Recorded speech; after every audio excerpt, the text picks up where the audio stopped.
Når jeg starter på et nyt projekt, ja, så det første jeg gør, det er at gå op og skrive projektdata. Og det gør jeg her.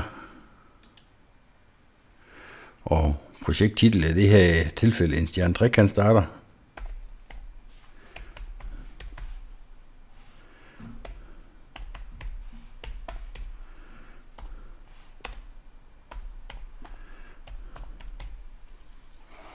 Og så udfylder jeg kundenavn. EA Tech hedder det her.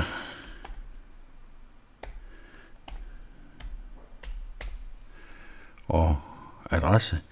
Jeg kan ikke bruge tabulator her, men jeg kan bruge piltaster.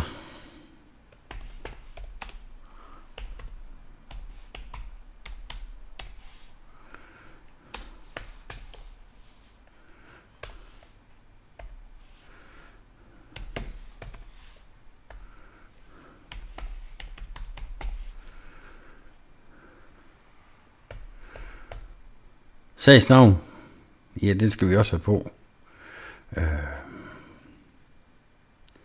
Vi kan jo, så vidt jeg husker, så er der ikke noget, der hedder sagsnummer.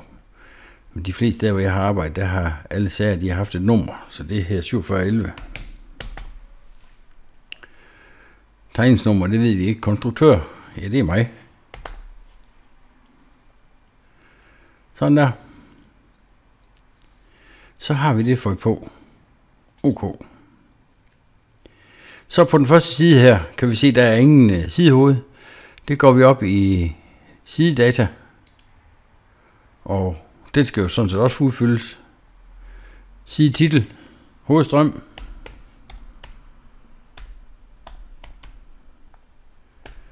Og det skal vi huske for alle sider. Konstruktør i det her tilfælde er også mig. Og så vil jeg gerne have tegningshoved på. Det er den dernede.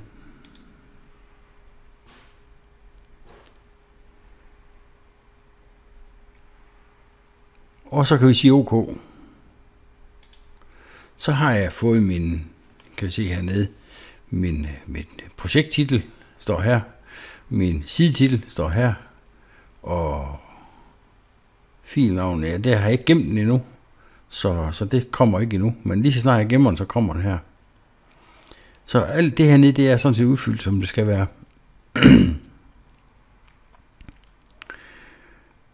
Det er det, vi skal huske hver eneste gang, vi laver noget.